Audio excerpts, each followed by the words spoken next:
in the 90s, we were like, children are murderers. And now, 20 years later, the alarmist logic is like, too many of these children are non-binary.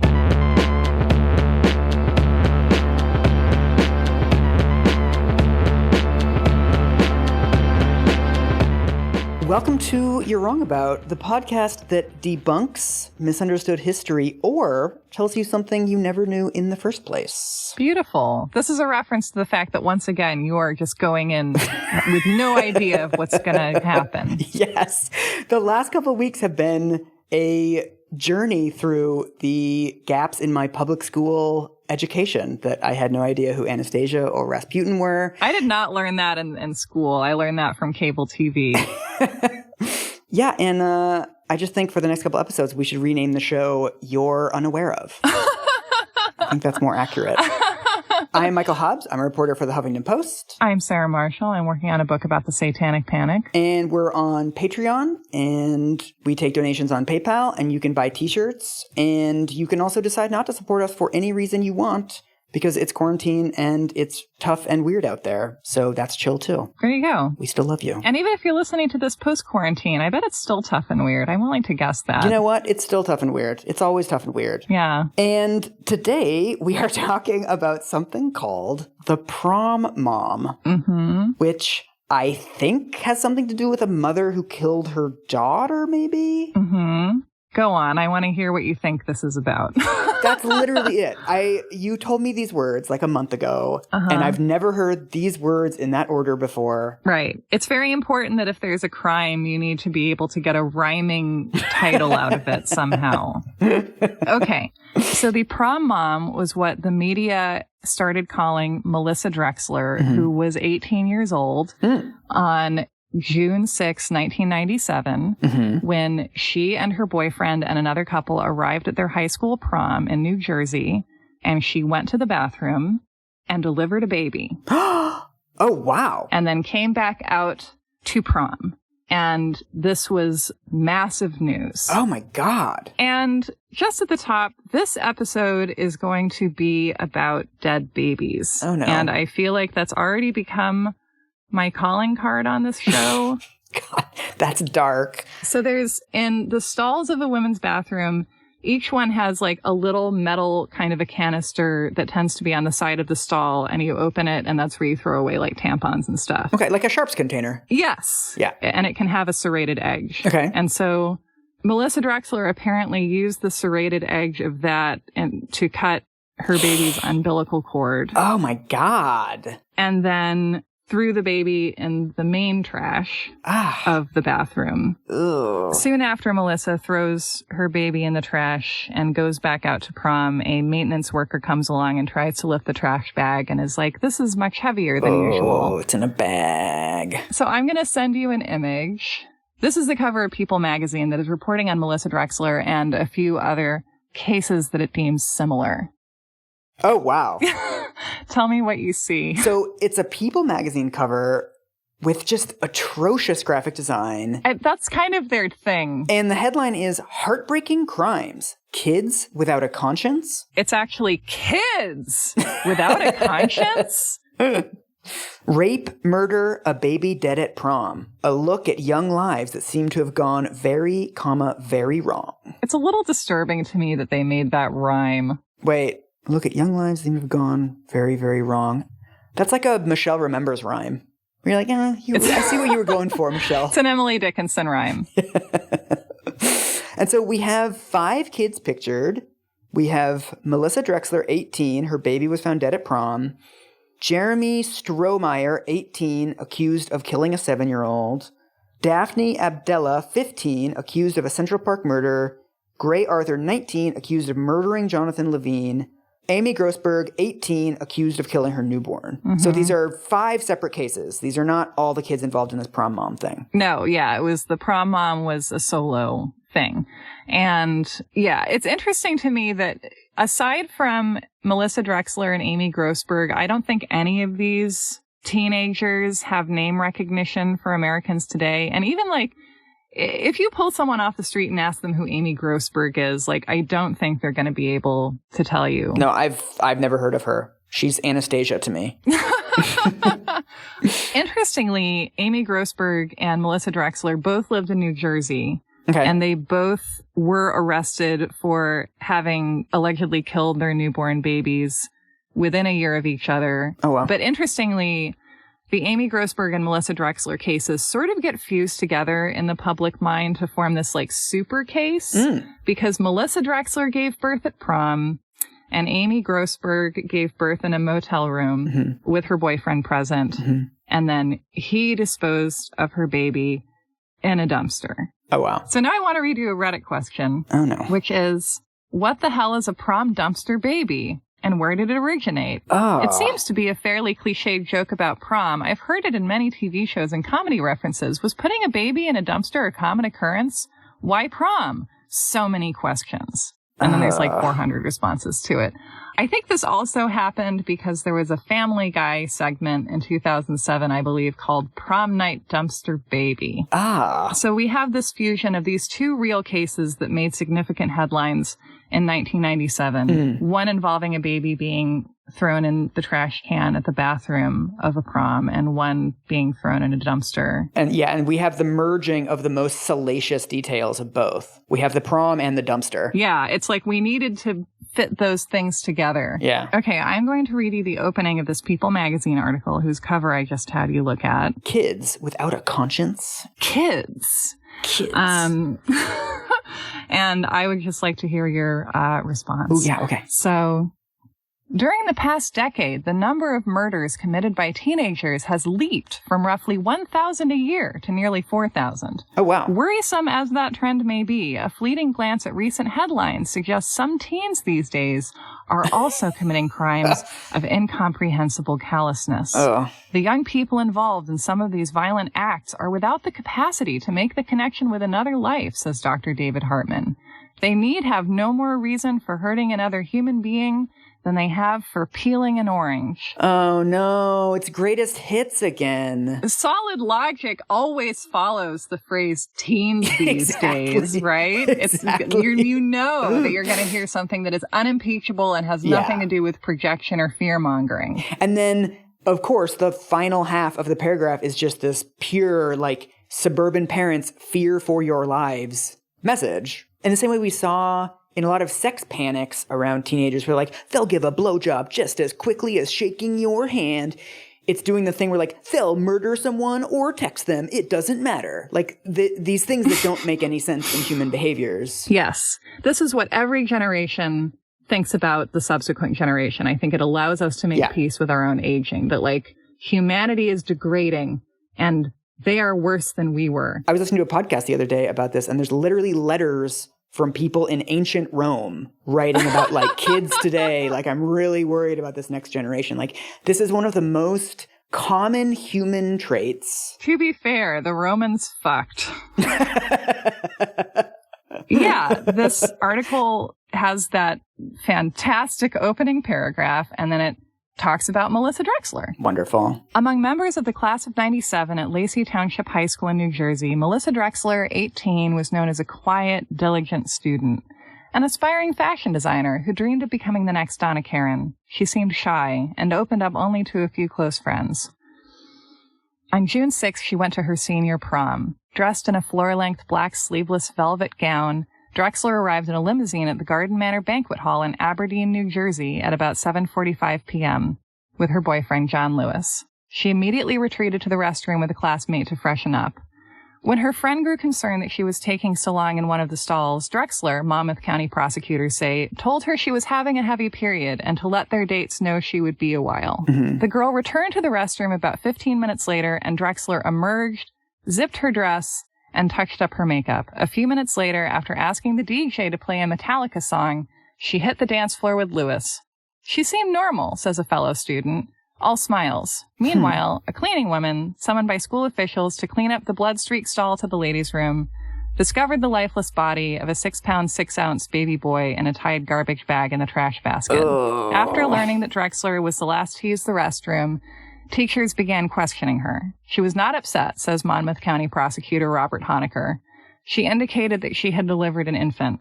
Such a blank response, though bewildering, is not unheard of, says Dr. Philip Resnick, a professor of psychiatry at Case Western Reserve University in Cleveland. Oh, no.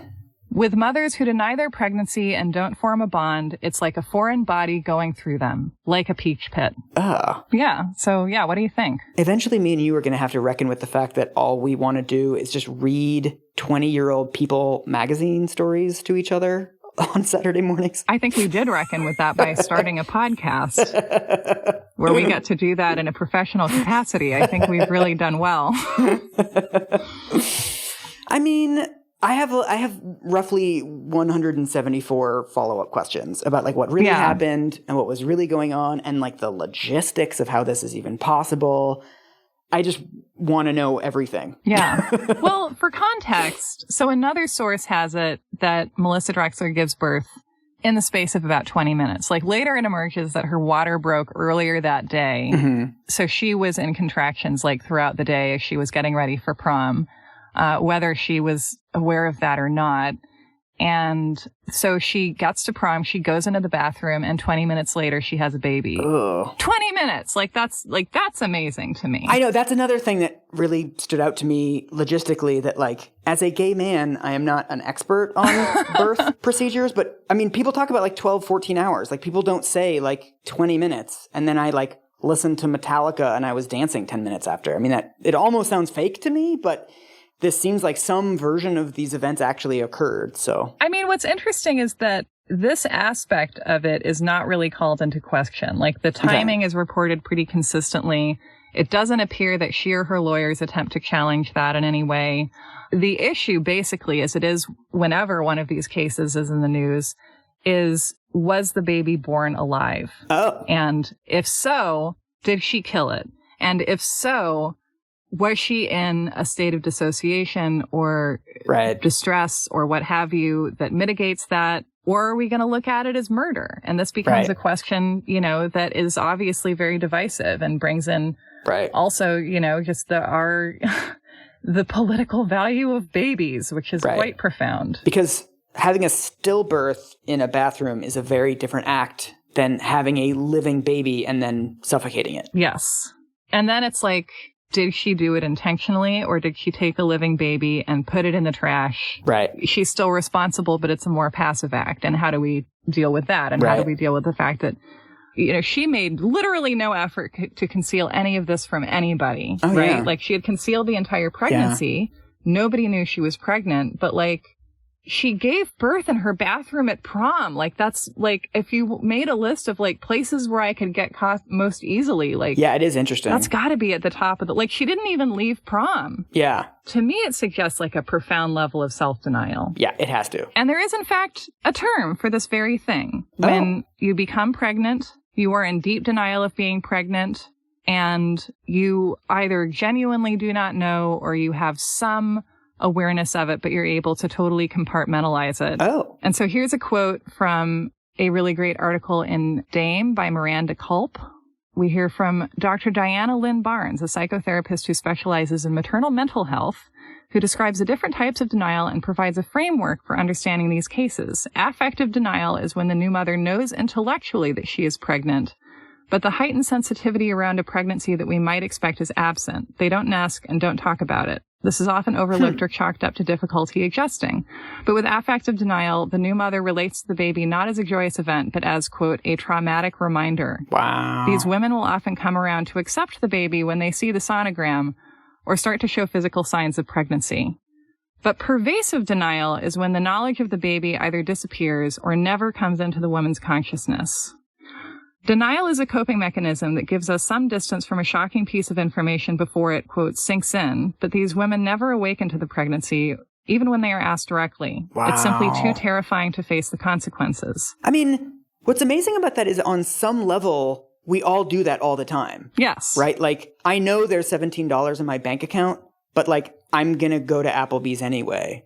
Like, you do these things where it's like you don't want something to be true. Yes. Oh, yeah. And so you just don't do it. That's a really good metaphor. You're like, I'm not going to have an overdraft. I'm not going to have an overdraft. I'm not going to have an overdraft. But this is just a really extreme form of that. Yes. Yeah, exactly. It's an extreme form of very recognizable human behavior. And I think that is one of the things that freaks us out about it. Yeah. And also just contemplating, like, how much of having a baby is rehearsal and is thinking about it. And I think we have this very culturally inscribed idea that, like, we know what pregnancy looks like.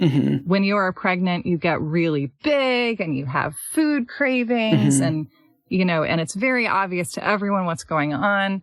And it turns out that it doesn't have to be, especially if you're in deep denial. So there are many cases over the years where young women give birth to babies that no one in their life had any idea they were pregnant with. And what people frequently say is, like, she did not even look pregnant. Like, there's a girl named Brooke Schuyler Richardson who was wearing a bikini the summer before she gave birth, like when she was quite pregnant. Like some people just don't grow or show all that much. Wow. Well, and the funny thing too so we had a quote from Dr. Philip J. Resnick about, you know, for these young mothers in denial, it's like passing a peach pit, which sounds like you don't get enough context, but I feel like that quote is being used in a way to suggest, like, yeah, they're heartless, peeling an orange, passing a peach pit. It's terrible. But interestingly, Philip J. Resnick is the father of neonaticide studies and was one of the most vocal and early proponents of, like, let's think seriously about the social phenomenon and what, like, he coined the term neonaticide. Interesting. So here's the classification we have. This is a Resnick quote. In the literature, all child murders by parents are usually lumped together under the term infanticide. So that refers to all murders of children by their parents. In the author's opinion, there are two distinct types of child murder. Neonaticide is defined as the killing of a neonate on the day of its birth. Okay. Filicide is operationally defined as the murder of a son or daughter older than 24 hours. So those are two completely separate categories. He's taken infanticide and, for his purposes, this is published in 1970, has split it into two separate categories psychologically. So there is killing your own child for whatever reason or combination of reasons at some point when they are a child. And neonaticide, according to Resnick, is a separate thing. That, like, it takes place immediately after birth, and it, I think, relates more to the birth and the pregnancy than to the child themselves in a way. It's an extension of the denial that you were ever pregnant. Yes. Wow. You know, in cases like this, the places that babies are found, you know, they get found in trash cans, they get found in dumpsters, they get found in alleys, dumped by the side of the highway, like awful things like that. And if you think about it in terms of, like, this person killed this baby and then dumped their corpse, you know, they just treated them like garbage, like what a terrible person. Like, you can make that argument. And I think you can also make the argument, and this is my argument, that all of these places are congruous with the fact that these people just have not accepted that they have given birth to a baby at all. Like, this is the way you treat evidence that you're trying to dispose of. This is like where you throw a gun that you've used to commit a murder. Right. So when do we rewind and find out what really happened with Melissa? The beginning of the story, I guess, if we want to begin with Melissa Drexler, we can talk about how her friends remembered her before this happened. And there's a New York Times article that I'm drawing on this for that information, and also for the way that she is described by the media after committing this crime that is, you know, shocking to many people, and that have many people calling for blood. Oh, wow. And so the title is, Before Prom Night, a Suspect Was the Girl Next Door. That's the first 10 minutes of every true crime podcast. Yes. And I feel like often in kind of true crime tropes, we have, like, the normalcy was a cover for the darkness inside. Right. And often I think, like, the normalcy is the darkness, or what we read as the normalcy is the darkness. But I'll read to you a little bit from this article. Please do. A month ago, 18-year-old Melissa Drexler was just a quiet, somewhat introverted high school senior who wanted to graduate from Lacey Township High School, get on with her summer job at a retail store on the beach, and hang out with her boyfriend. By all accounts, hers was an undistinguished life. She, an ordinary girl. Really mellow, one friend called her. She'd gone to dancing school. She wanted to be a fashion designer. She liked club music. She was looking forward to the prom, trying on dresses with her friend Rebecca. And so we learned from this article that, according to her friends and to people who knew her family, Melissa is kind of quiet. They describe her as a compassionate person and someone who always wants to lend an ear to a friend who is in need of some consolation or support, but who also, according to her friends, is kind of on the stoic side. She's not prone to really opening up about her feelings. Mm-hmm. And so her senior year of high school, she's been taking a fashion merchandising course at vocational school in the mornings. And then she has high school classes. And then she's apparently been spending most of the day with her boyfriend. Mm-hmm. So she gets off school at 1, and then they spend the afternoon together, and then he goes to work at Walmart at 8. Okay. And so that's kind of her life. Her boyfriend and then this close, smallish group of female friends, right. Is how she's described at the time. And apparently the fall preceding the prom where she gives birth to the baby, in November the previous year, her boyfriend is like, Melissa's period's late. And then he's like, never mind, everything's fine. And that's like the only thing anyone hears about that at all. That's the only foreshadowing. Yeah, and it's interesting because this case is in the news at the same time as the Amy Grossberg case. Mm-hmm. And interestingly, it seems like Amy Grossberg did realize she was pregnant, like was able to verbalize it. Her boyfriend knew, she had told him, and they were both kind of in on it, but in this maybe, I would still call it a form of denial, but like a less profound form of denial. I think there's different, degrees of all these kinds of psychological states. And so with Grossberg and Peterson, it seems like they were like, okay, Amy's pregnant, but no one can know, and we're not going to tell anyone about it. And that's a problem for future us. And then with Melissa Drexler, there seems to have been just this total denial. Like, no one even appears to have suspected anything. Yeah, it's amazing. It's also interesting that she doesn't have any history of any mental health stuff, it seems like. I mean, like nothing that she was treated for or like taken in. And that's interesting too, because it's like how many kind of like middle class kids are really struggling, but in ways that never manifest in behavior for which there are severe enough consequences. Or that leaves a paper trail at all. Yeah, so who knows? Yeah.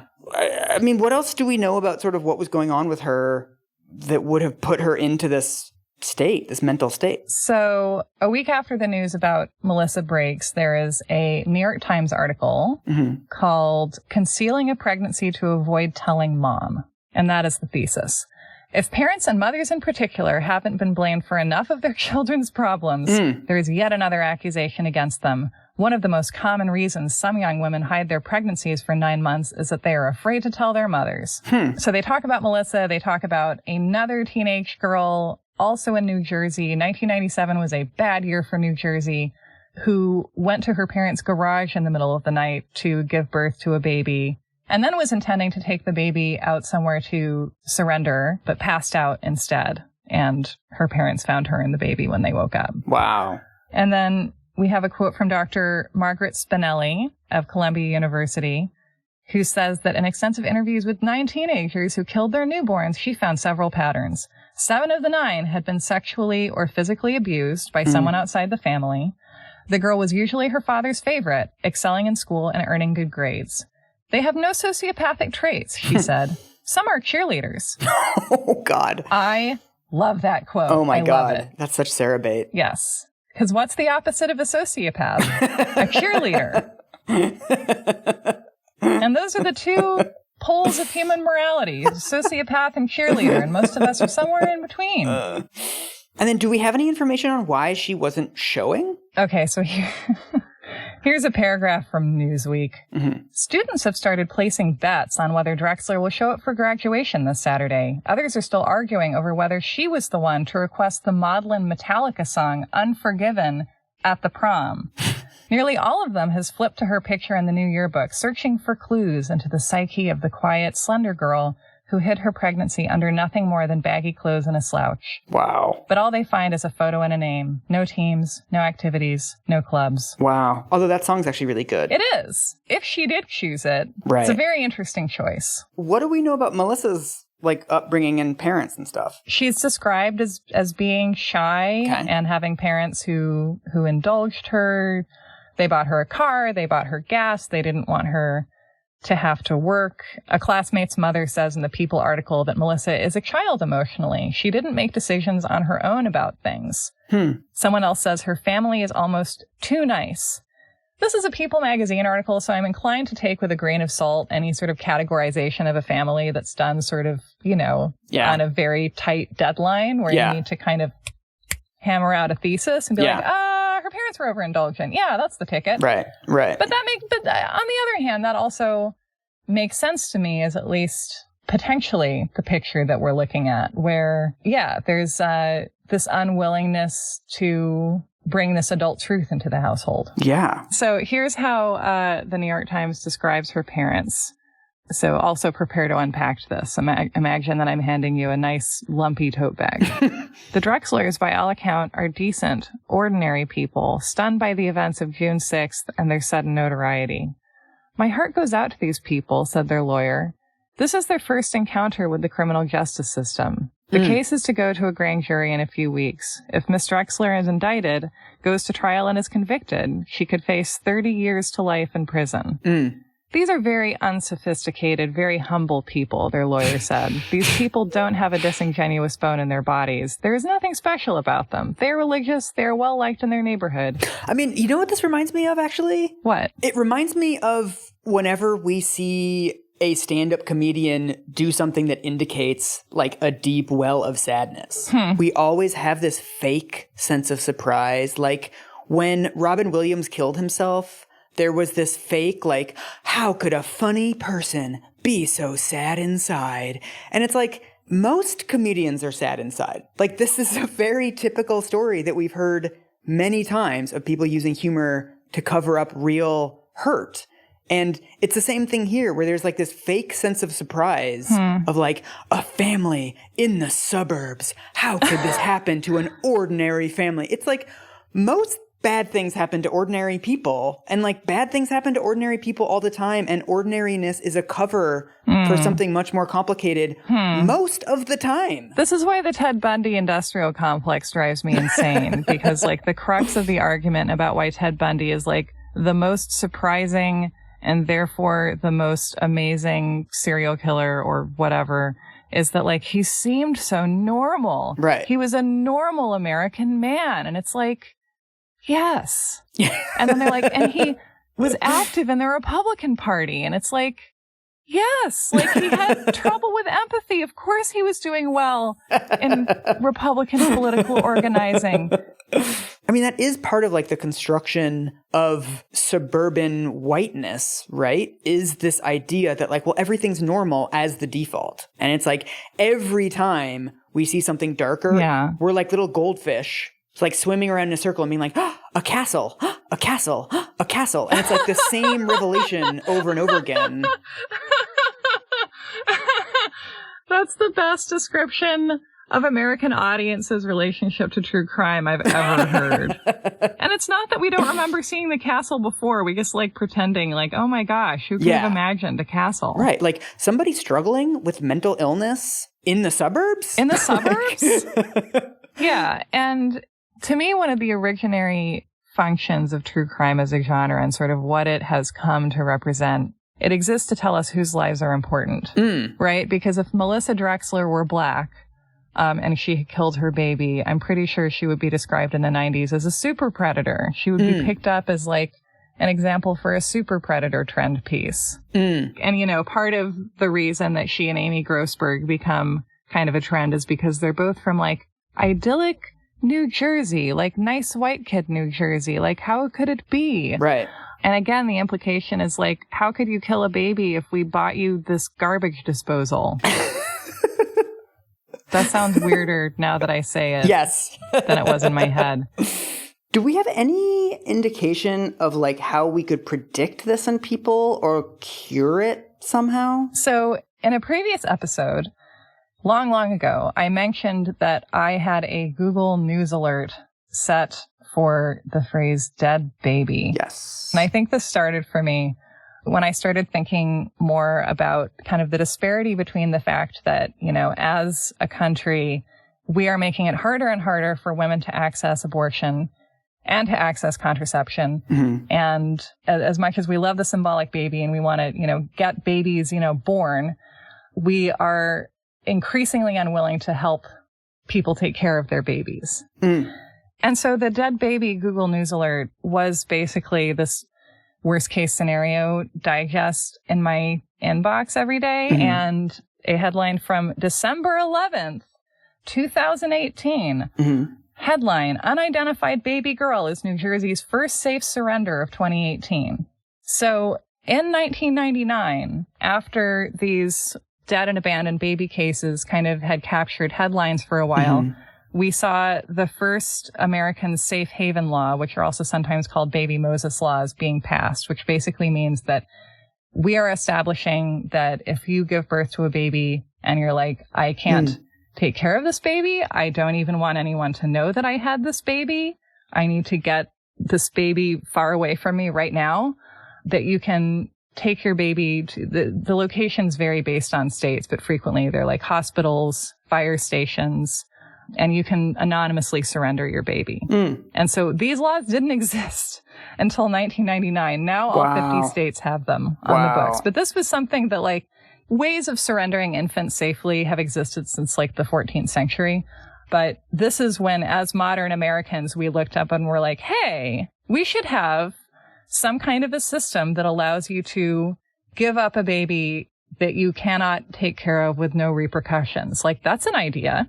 So we have these safe haven laws in all 50 states, which are, the goal is to combat exactly this situation. Like someone concealing a pregnancy, secretly giving birth, feeling panic, feeling shame, feeling nothing. And so I feel like that answers some of the problem. But I think more deeply, the question too is like, how do you address the issue of the denial? Right.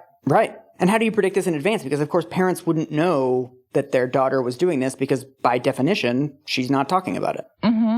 Sorry, I'm trying to find a George Will thing. We're going to hear some George Will. Oh, no. I know. Michael, who is George F. Will? Oh, just a conservative Ghoul columnist who's been around since 1907. Okay, this is peak George F. Will. He's starting off by talking about Unforgiven, the song that some say Melissa requested the DJ to play at prom. Metallica's song begins, new blood joins the earth, and quickly he's subdued. I love that he's quoting Metallica. It is just another song of adolescent self-pity, the not altogether intelligible gist of which is the usual of that genre. Society, the unforgiven, is oppressive, subduing the new blood of youth. But the society that shaped Ms. Drexler seemed not to have inhibited her noticeably. She seemed to be enjoying herself, said a friend about Ms. Drexler's postpartum dancing. Medical examiners have determined that the baby was alive during the birthing process, which occurred early in the prom. Ms. Drexler will be charged with something. Maybe murder. Maybe endangering a child. Maybe conducting a partial birth abortion at prom without a license. Oh, God. Who taught her to think, or not think, in a way that caused her to regard her newborn baby as disposable trash? It was Metallica. She has grown up in a society that does not stress deferral of gratification, and it's not her fault that the baby arrived during prom, for Pete's sake. She has come of age in a society where condom-dispensing schools teach sex education in the modern manner, which has been well described as plumbing for hedonists. If she is like millions of other young adults, she has pumped into her ears thousands of hours of the coarsening lyrics of popular music. Yeah. However, foremost among the moral tutors who prepared Ms. Drexler to act as she did is the Supreme Court. Oh, God. By pretending in Roe v. Wade not to know when life begins, the court encouraged looking away from the stark fact that abortion kills something. So, according to George F. Will, we have to stop Metallica, and we have to stop the Supreme Court. It's like you just type in teen mom, and then you just click on whatever predictive text gives you. Over and over and over again. Yeah.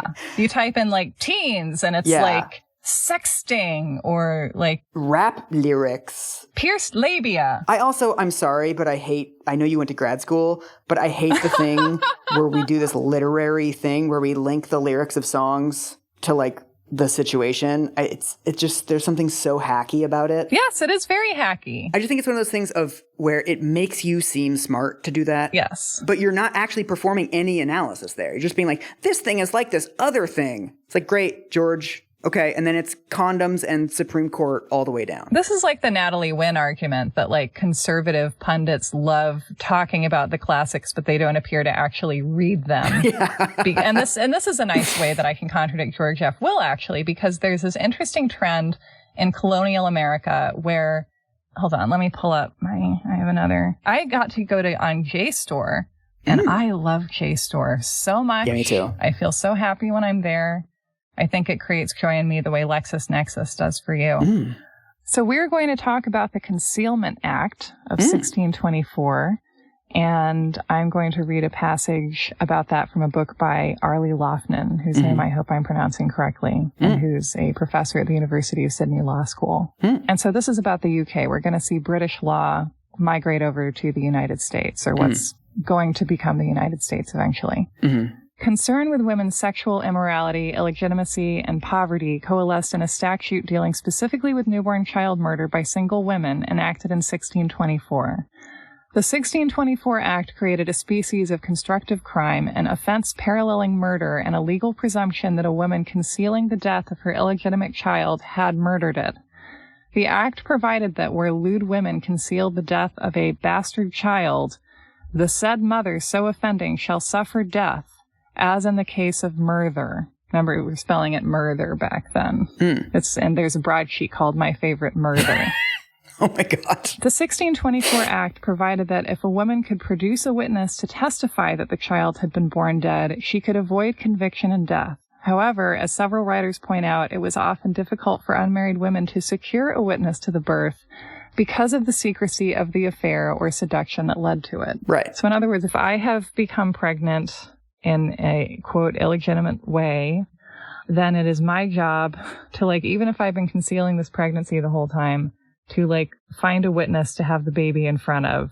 And someone who's, societally respected enough that they will be listened to if they're yep, the baby did not survive. Because, automatically, it puts me in a position where, if something goes wrong, I could face, theoretically, the death penalty. Right. If your baby dies of natural causes, then you'll have to prove that it wasn't you. Yeah. It's also notable that they include the word lewd in there, lewd women.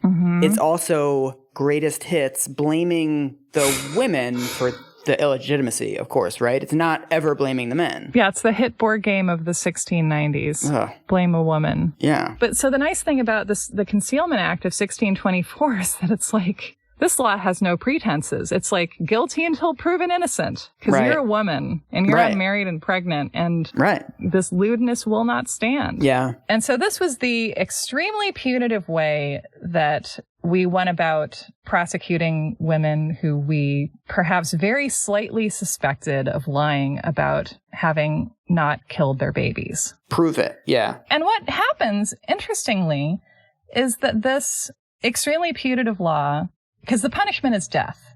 And increasingly, courts are reluctant to execute women for this. And the women who are executed are at the margins of society. They're non-white, they're servants, they're enslaved people.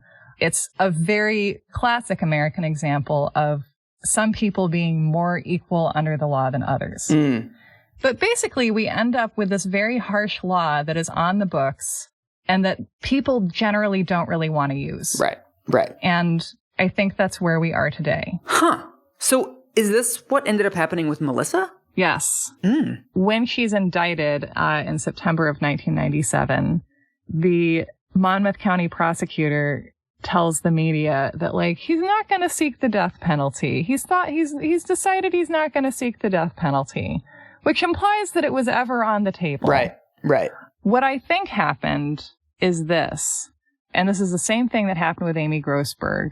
You start off by implying that the death penalty is on the table. We could use that, but we're not going to. We're going to be nice. Right. When the chances of getting a jury to impose the death penalty on a middle-class white teenage girl is just in New Jersey, that's going to be tough. Yeah. Right? That's me saying yeah, I could have a skate off with Tanya Harding, but I choose not to. Right. I choose not to skate.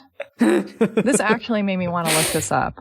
And so I want you to guess this. So the death penalty, as you know, was taken off the table for a period and then reinstated in 1976.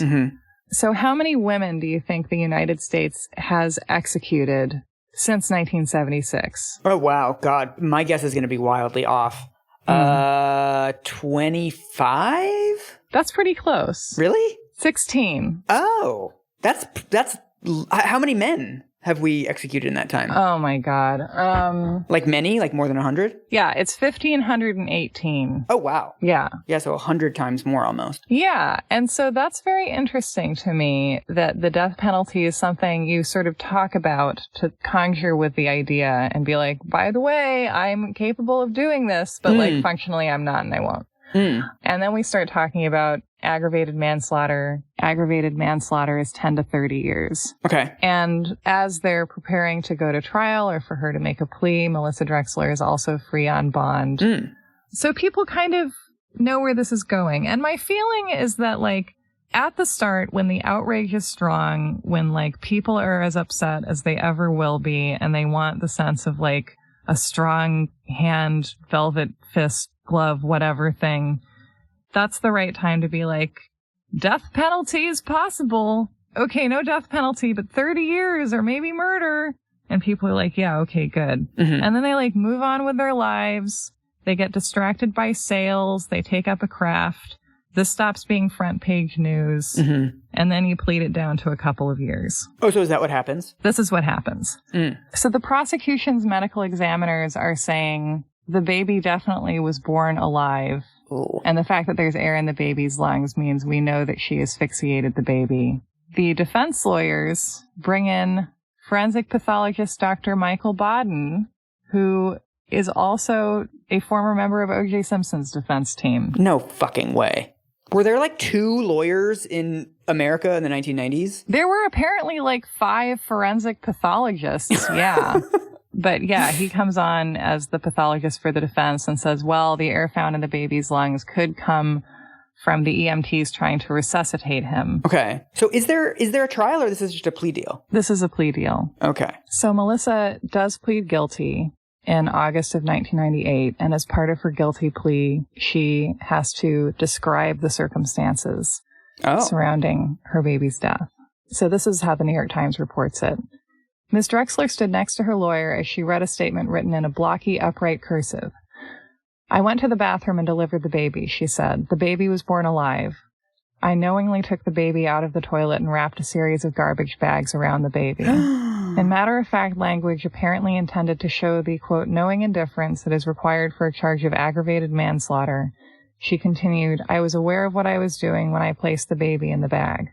I was further aware that what I did would most certainly result in the death of the baby. Wow. Yeah. It's interesting to think about how much we don't know because we don't know how she's saying these words. We don't know how she feels about what she's saying.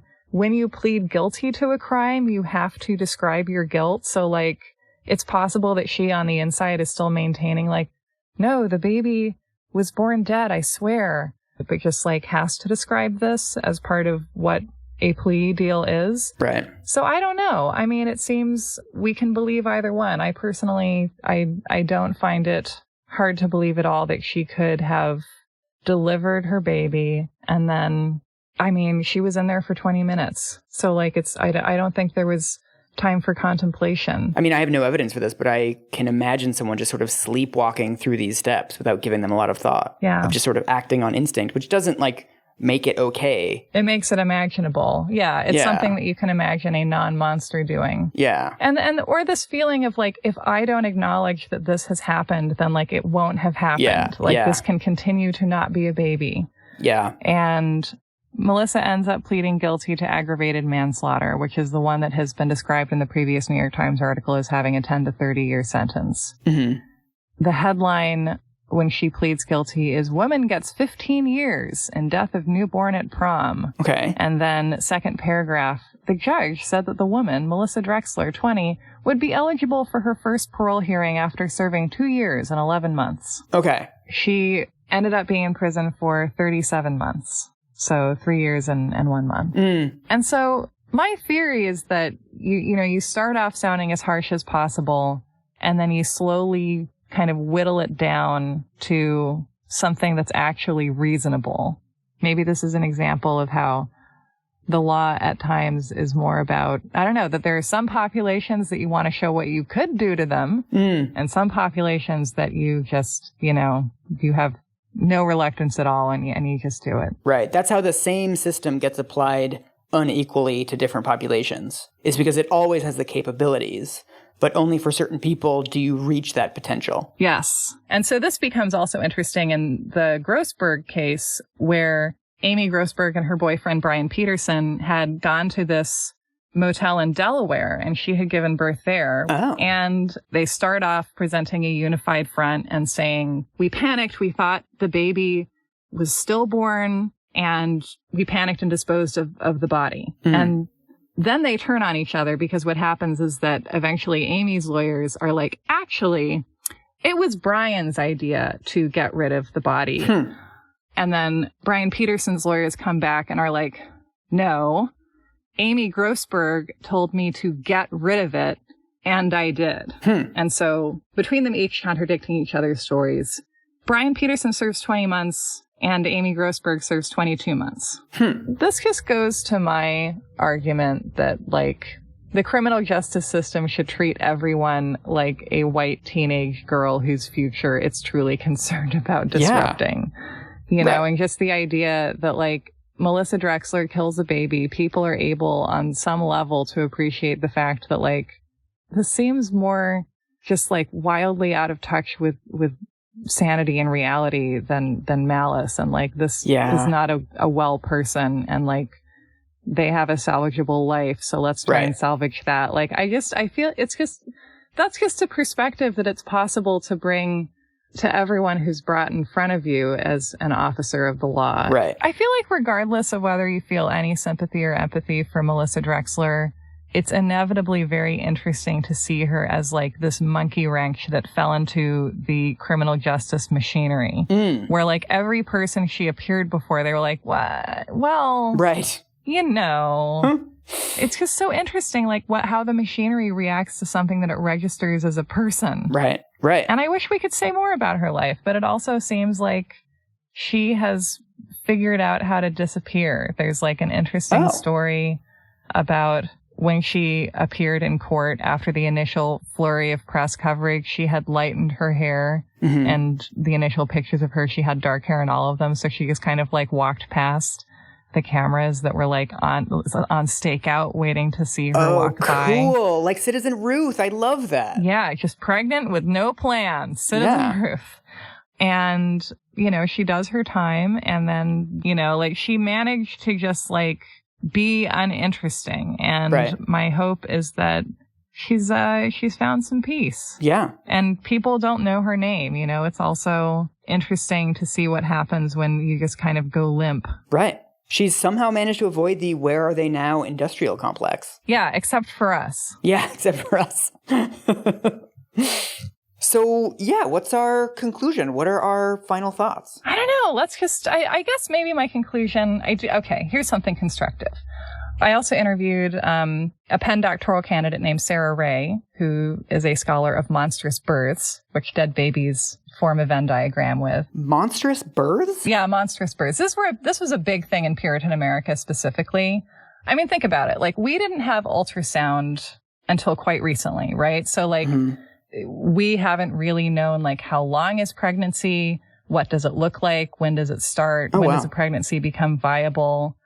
So women who are accused of having given birth illegitimately or having killed a baby are able to be like, well, I actually was only pregnant for, like, a couple of months. Like, it wasn't a viable pregnancy. And also throughout also much of, you know, history, when we've had any science at all, we have said that pregnancy is really only viable at quickening, like when you start to feel the baby move. And before that, we were like, yeah, you're kind of pregnant, but it's like, it's not, you're a little bit pregnant. Like, until you feel the baby move, it's a gray area. That was previously how we saw all this. And so ultrasound was really what revolutionized that idea, because suddenly you could see the baby. Right. So historically, you know, pregnancy has been more accepted as this sort of mysterious thing. There were ways that you could get out of it. But then this is my favorite quote from that interview. Where you find laws against illegitimacy, you also find strong motivation for infanticide. And to me, that's what George F. Will is missing. And that's, I think, one of the reasons why we have not meaningfully progressed past the 1600s, at least legally. Tagline. Yeah, sorry. But it's true. Is that, why are women killing their babies? And there's so many possible reasons, right? There's shame, there's profound denial.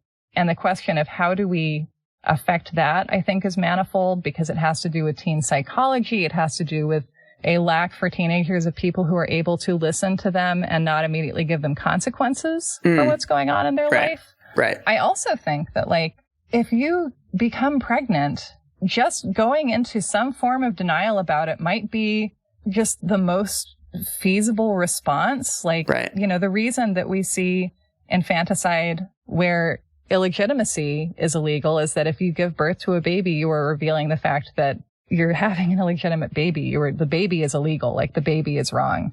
And so society places you in a position where neonaticide becomes one of your better options. Right. And, that's society's fault. Right. Well, I mean, one of the things that fosters being in denial is when something will have a catastrophic impact on your life. I was in denial about being gay for a very long time because I thought that it would be the worst thing that ever happened to me and that I would never be capable of happiness and that I was the sinner and I would go to hell. But I was never in denial about being left-handed because that has no effect on my life. So it seems like one of the ways you can reduce this in the aggregate is just make it less catastrophic for an 18-year-old girl to have a baby. Right. Right? That there will be free childcare and she's going to have enough money. And there you all go. of these things, it seems like would make it less likely that you'd be like, I'm not having a baby. I'm not having a baby. I'm not having a baby. Mm-hmm. I like this because my argument was let's use this as an argument for increased access to contraception and abortion. And you're like, galaxy brain, let's do that. And let's have universal free childcare. Yes. And then you get fewer dead babies. I mean, everybody wins. Yes. It's funny. I feel like that George F. Will piece is so dear to me because I feel like he is so flamboyantly missing the point at every single turn. It's just beautiful. Because, first of all, these Metallica lyrics, he unconvincingly applies them to her. And then, his argument is too much sex education, too much destigmatization of sex. That's what has made this happen. And it's no, I think it's the opposite. I think that you yourself are helping to create and strengthen this culture where sex is bad. There is something unsavory and wicked about it. And if you have started having it, maybe your mom can't know. Maybe your parents can't know. Maybe you have absorbed a cultural message that tells you that you are bad now and they cannot love you anymore. That is a very reasonable thing to believe if you grow up in the United States because people say it to you every day. Yeah. So, George Will is bad. Metallica is good, and lyrics mean nothing. Sex is wholesome. Have safe sex. Get an abortion if you need one. And I think that we have this dangerous tendency to look at behaviors that we don't like and prohibit or punish them. Mm-hmm. Wouldn't it be exciting if we were to look at the ways people behave in that are harmful to themselves and or others and be like, I believe that this behavior is not a conscious and well thought out choice. I think that you are doing your best and your best could be better if we gave you more resources to work with and if we shaped our laws around the question of what it would take for you to flourish as a human being. Right. And I also think that, with all of the moral catastrophes of this People magazine article, everything they're doing is still not as bad as the graphic design. Just want to be crystal